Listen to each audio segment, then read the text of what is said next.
સુરા સંપૂર્ણ કલશમ રુધિરાપ્લુતમેવ ચ દધાના હસ્તપદ્માભ્યામ કુષ્માંડા શુભદાસ્તુ મે।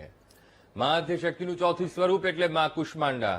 મા ભગવતી કુષ્માંડા પોતાની અનંત શક્તિથી આ બ્રહ્માંડનું સર્જન કર્યું છે, જેમની ઉપાસનાથી મનુષ્યને માનસિક શાંતિ, શારીરિક બળ અને આત્મબળની પ્રાપ્તિ થાય છે। એવા દેવી કુષ્માંડાના ચરણોમાં વંદન કરીને આજના આ ભવિષ્ય દર્શન કાર્યક્રમની શરૂઆત કરીએ।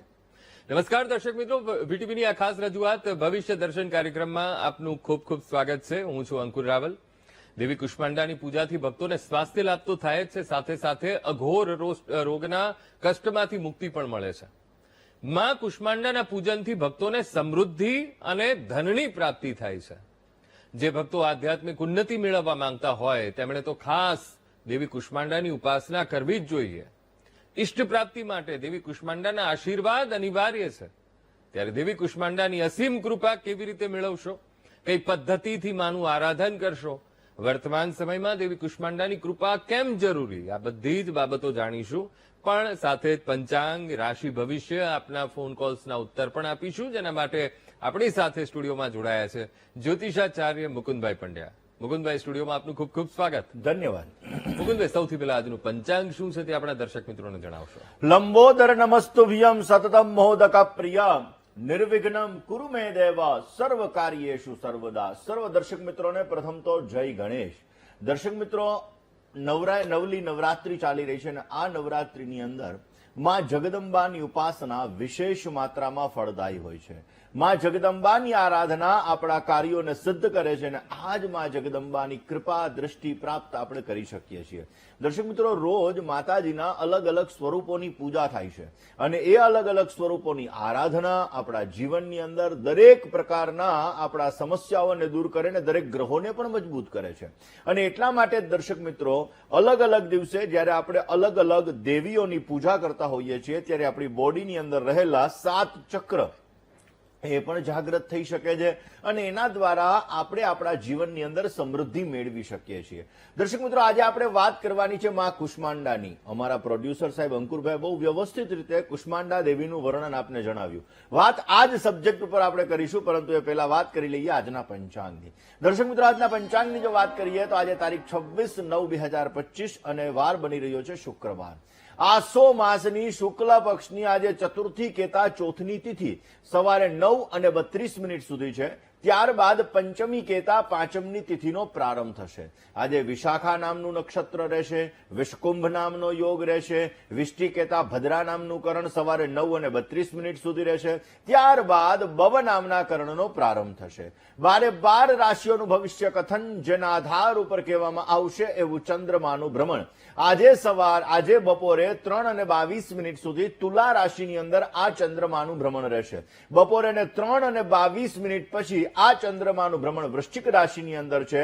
એટલે 3:22 સુધી જે કોઈ પણ બાળકોનો જન્મ થશે તેમની રાશિ તુલા રહેશે, જેના અક્ષર ર અને ત રહેશે। અને ત્યારબાદ જે બાળકોનો જન્મ થશે તેમની રાશિ વૃશ્ચિક રહેશે, જેના અક્ષર ન અને ય રહેશે। તો આજે જન્મનાર બાળકોનું ભવિષ્ય સુંદર, સુખમય, આનંદમય, હર્ષમય, લાભમય રહે તેવી શુભકામના સાથે જય ગણેશ। બિલકુલ મુકુંદભાઈ, હવે આપણે આજે ચોથા નોરતાની આપણે જયારે વાત કરવી છે, દેવી ચંદ્રઘંટા, દેવી કુષ્માંડા ચંદ્રઘંટાની તો આપણે વાત કરી ત્રીજા નોરતે, હવે ચોથું નોરતું છે દેવી કુષ્માંડાનું। હવે કુષ્માંડાના સ્વરૂપનો મહિમા આપની પાસેથી સાંભળવો છે, ખાસ તો બ્રહ્માંડની ઉત્પત્તિ કરવા વાળા અને ગમે તેવું કષ્ટ હોય તો એ પણ હરવા વાળા દેવી કુષ્માંડા છે। આજના દિવસે માં ભગવતી કુષ્માંડાનું આરાધન કેવી રીતે કરવું જોઈએ? અંકુરભાઈ, આપણે સૂર્ય અને ચંદ્ર આ બંનેની ગતિના આધાર ઉપર અલગ અલગ તિથિઓ આપણા શાસ્ત્રની અંદર આપણે જોતા હોઈએ છીએ। જ્યોતિષ શાસ્ત્ર છે, આ જ્યોતિષ શાસ્ત્ર સૂર્ય અને ચંદ્રની ગતિના આધાર ઉપર અલગ અલગ તિથિઓ, અલગ અલગ નક્ષત્ર, અલગ અલગ યોગ, અલગ અલગ કરણ, આ બધી વસ્તુઓની ગતિના આધાર ઉપર આપણે જોઈ શકતા હોઈએ। હવે ક્યાંક ને ક્યાંક 2016 પછી આ નવરાત્રી એવી છે કે જે નવરાત્રીની અંદર 10 નવરાત્રી બની રહી છે। એટલે આ વખતે એક નોરતું વધારે છે। ગઈકાલે ત્રીજ અને ચોથ ભેગા હતા, આજે ચોથ અને પાંચમ ભેગા છે અને આવતીકાલે ખાલી પાંચમ છે। તો દર્શક મિત્રો આજે માતાજીના ચોથા સ્વરૂપની અને પાંચમા સ્વરૂપની બંનેની પૂજા કરી શકો. વાત આજે આપણે ચોથા સ્વરૂપની કરી રહ્યા છીએ. દર્શક મિત્રો, ચતુર્થ નવરાત્રીએ માતાજીને હંમેશા સીતાફળ તો અવશ્ય અર્પણ કરવું જોઈએ અને આપણે પણ આરોગવું જોઈએ, જેના દ્વારા શારીરિક સમસ્યાઓ, જે અમારા અંકુરભાઈએ કીધું કે જે રોગોને દૂર કરે, સ્વાસ્થ્યની સમસ્યાઓને દૂર કરે, આ દરેક પ્રકારની સમસ્યાઓ જો સીતાફળ આપણે આરોગ્યે તો એનાથી દૂર થાય છે. હવે વાત આવી માં કુષ્માંડાની. કુષ્માંડા માતાજીનું સ્વરૂપ કેવું છે? દર્શક મિત્રો, કુશ એટલે ખાસ કરીને જોવા જઈએ તો કુષ્માંડામાં એની સંધિ છૂટી પાડીએ તો કુશ એટલે હલકું અને અંડ એટલે કે બ્રહ્માંડ. જેણે હલકા હાસ્યની અંદરથી બ્રહ્માંડની ઉત્પત્તિ કરી છે એ માં કુષ્માંડા. માં કુષ્માંડા આપણી બોડીની અંદર રહેલા અનાહત ચક્રને ક્યાંક ને ક્યાંક એના ઉપર એનું આધિપત્ય છે. એટલે માં કુષ્માંડાની પૂજા કરવાથી આપણું અનાહત ચક્ર જાગૃત થાય છે. માં કુષ્માંડા અષ્ટભુજાને ધારણ કરેલા છે. માં કુષ્માંડાનો એક અર્થ સીતાફળ પણ થાય છે. દર્શક મિત્રો, દરેક વ્યક્તિના, દરેક માનવના જે કોઈ પણ નામ હોય એના એક અર્થ થતા હોય, એવી રીતે માતાજીના, દેવીના, દેવતાઓના જે કોઈ પણ નામ હોય એના અલગ અલગ અર્થ થતા હોય. માં કુષ્માંડા જેણે હલકા હાસ્ય વડે બ્રહ્માંડની ઉત્પત્તિ કરીને એક કુષ્માંડા માતાજીનો અર્થ એવો થાય કે સીતાફળ. એટલે એવું કહી શકાય કે જ્યોતિષની અંદર બુદ્ધ સાથે ડાયરેક્ટ આનો સંબંધ છે. અમારા અંકુરભાઈએ વાત કરી કે શારીરિક સમસ્યાઓ દૂર થાય, એલર્જીને લગતી, ચામડીને લગતી સમસ્યાઓ દૂર કરે, તો જ્યોતિષ શાસ્ત્રની અંદર બુદ્ધ ગ્રહ છે એનો સંબંધ એલર્જી સાથે છે. જ્યોતિષ શાસ્ત્રની અંદર બુધનો સંબંધ એ ચામડી સાથે છે.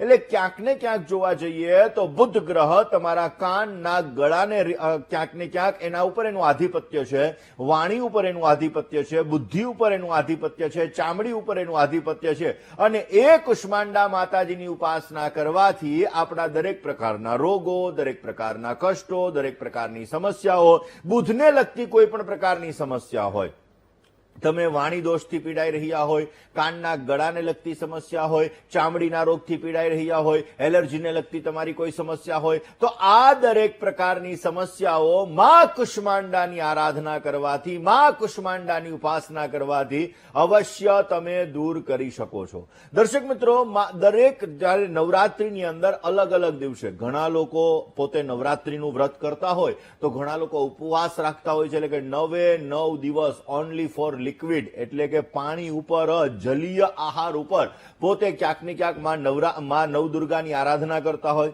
ઘણા લોકો સાંજના સમયે ભોજન લઈને માં નવદુર્ગાની આરાધના કરતા હોય. ઘણા લોકો એકમ અને આઠમના દિવસે ઉપવાસ કરી અને માં નવદુર્ગાની આરાધના કરતા હોય. પોતાની શ્રદ્ધા અનુસાર, ભક્તિ અનુસાર, શારીરિક પોતાની તાકાત મુજબ દરેક લોકો માં નવદુર્ગાની આરાધના કરતા હોય. એવું નથી કે તમે બહુ બીમાર છો તોય તમારે નવરાત્રી કરવી જ જોઈએ. તમારી ભક્તિ અને શ્રદ્ધા એના આધાર ઉપર આપણે માં નવદુર્ગાની આરાધના કરતા હોઈએ. તો દર્શક મિત્રો, આજે જયારે માં કુષ્માંડાની આપણે પૂજા કરવાની છે કે જેનું આધિપત્ય અનાહત ચક્ર ઉપર છે, જેનું આધિપત્ય જ્યોતિષ શાસ્ત્રની અંદર બુધ ગ્રહ ઉપર છે, એ લીલા કલરના વસ્ત્રને આપણે ધારણ કરવાના. માતાજીને લીલા કલરના વસ્ત્ર આપણે અર્પણ કરવાના. માતાજીને આપણે વરિયાળી અર્પણ કરવાની. માતાજીને આપણે સીતાફળ અર્પણ કરવાના. અને ત્યારબાદ ઓમ કુષ્માંડા દેવ્યય નમઃ, ઓમ કુષ્માંડા દેવ્યય નમઃ આ મંત્રનો 108 વખત જપ કરી અને ચંડી પાઠની અંદર પાછળના ભાગમાં સિદ્ધ કુંજિકા સ્તોત્ર આપેલું છે કે તમે ચંડી પાઠ કરો કે તમે માતાજીના નામ લો છો તો એ નામની અંદર ચંડી પાઠનો જે પાઠ છે એ પાઠ સિદ્ધ કુંજિકા સ્તોત્રના પાઠ વગર તમને એની ફલભૂતિ મળતી નથી. અને એટલા માટે જ્યારે તમે માં કુષ્માંડાની આરાધના કરો છો, માં કુષ્માંડાના મંત્રના જપ કરો છો તો આ સિદ્ધ કુંજિકા સ્તોત્રનો પાઠ કરવો જરૂરી છે. શિવ ઉવાચ શૃણુદેવી પ્રવક્ષ્યામિ કુંજિકા સ્તોત્રમ ઉત્તમમ યેન મંત્ર પ્રભાવેણ ચંડી જાપઃ શુભો ભવેત. દર્શક મિત્રો, આ કુંજિકા સ્તોત્રનો મહિમા પણ વિશેષ છે. આ મહિમા વિશે આપણે નવરાત્રીમાં કોઈ દિવસે વાત કરીશું, પરંતુ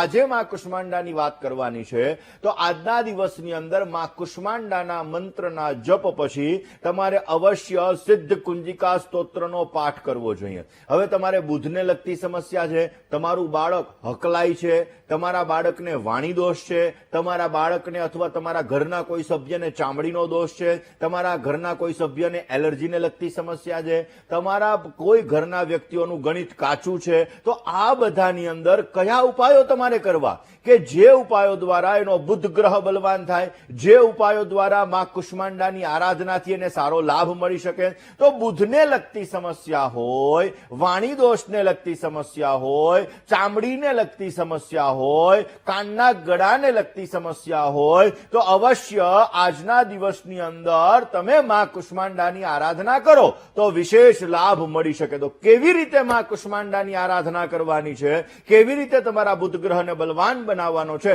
આ જ વિષય ઉપર આપણે આગળ ચર્ચા કરતા રહીશું. જય ગણેશ. ખૂબ સરસ. મિત્રો, માં ખાસ કરીને જોવા જઈએ તો આજના દિવસની અંદર ચોથી નવરાત્રીએ જ્યારે તમારા બુધ ગ્રહને તમારે બલવાન કરવો છે તો માં કુષ્માંડાની આરાધના કરવાની હોય. અને માં કુષ્માંડાની જ્યારે આપણે આરાધના કરવા માટે બેઠા હોઈએ ત્યારે તમારી ઉંમર મુજબ, તમારી ઉંમર 30 વર્ષ છે, તમારી ઉંમર 35 વર્ષ છે, તમારી ઉંમર 40 વર્ષ છે, તો એટલી તમારે એલચી લેવાની છે. એટલી તમારે એલચી લઈ અને ત્યારબાદ એક એલચી મૂકીને ઓમ બુમ બુધાય નમઃ, બીજી એલચી મૂકીને ઓમ બુમ બુધાય નમઃ, આ મંત્રનો તમારે જપ કરવાનો. પછી કુંજિકા સ્તોત્રના તમારે, અને ત્યારબાદ લીલા કપડાની અંદર આ એલચીને તમારે બાંધી અને તમારી પાસે તમારે રાખી મૂકવાની. જ્યારે બીજી નવરાત્રી આવે ત્યારે વળી પાછો આ પ્રયોગ ચતુર્થ નવરાત્રીએ તમારે કરવાનો. આનાથી તમારી બુધને લગતી સમસ્યા, ચામડીને લગતી સમસ્યા, એલર્જીને લગતી સમસ્યા, ગણિત કાચું હોય એવી સમસ્યા, આ બધી સમસ્યાઓમાં તમને રાહત મળશે. જ્યારે બીજી નવરાત્રીએ તમે આ પ્રયોગ કરો તો જૂની એલચી, જૂનું કપડું એને વહેતા પાણીની અંદર તમારે પધરાવી દેવાનું અને માં કુષ્માંડાને પ્રાર્થના કરવાની કે મારા બુધ ગ્રહને બલવાન બનાવજો, અમારા ઉપર કૃપા દ્રષ્ટિ વર્ષાવજો, અમારી શારીરિક આર્થિક સમસ્યાઓને તમે દૂર કરજો. અવશ્ય માતાજીની કૃપાથી તમારી આ સમસ્યા દૂર થશે અને પોઝિટિવ લાભ મળી શકે. જય ગણેશ. આપણા કોલર મિત્રો તો કોલ કરી જ રહ્યા છે, એમના મૂંઝવતા પ્રશ્નો તો પૂછી જ રહ્યા છે, પણ હવે જે રીતે કોલરની સ્ફૂર્તિ દેખાઈ રહી છે ને, સ્ફૂર્તિ મને દેખાઈ જ નથી રહી. તો સવારમાં આમ સ્ફૂર્તિ તમને શરીરમાં અનુભવાય, એક એનર્જી તમને અનુભવાય, એના માટે શું કરવું જોઈએ એ ખાસ આપણે કોલર મિત્રોને જણાવશો. સવારમાં તો કેવું હોવું જોઈએ? તમારી વાત બિલકુલ સાચી, પણ એમાં એવું છે અંકુરભાઈ કે રાત્રિના સમયે માં જગદંબાની આરાધના કરી હોય, એ છે 4-4, 5-5 વાગ્યા સુધી લોકોએ ગરબા લીધા હોય, અને સવારના પોરમાં જ્યારે તમે ભવિષ્ય દર્શન કાર્યક્રમ નિહાળતા હોય ત્યારે એક સ્ફૂર્તિથી તમે જો અહીંયા વાત કરો ને તો અમને મજા આવે, કાર્યક્રમની અંદર અમને આનંદ લેવાની મજા આવે અને અમને જવાબ દેવાની મજા આવે. એટલે તમે સવારના પોરમાં પહેલમ વહેલા જ્યારે અહીંયા ફોન કોલ્સ કરો ત્યારે સ્ફૂર્તિથી કરવો જોઈએ. સ્ફૂર્તિ કેવી રીતે લાવવી? ચાય દેવી કલયુગની દેવી છે. આ દેવીને જો તમે ગ્રહણ ન કર્યા હોય, પાન ન કર્યું હોય, તો અવશ્ય તમે ચાનું પાન કરીને પણ અવશ્ય તમે ફોન કોલ્સ કરી શકો છો. જય ગણેશ. ખૂબ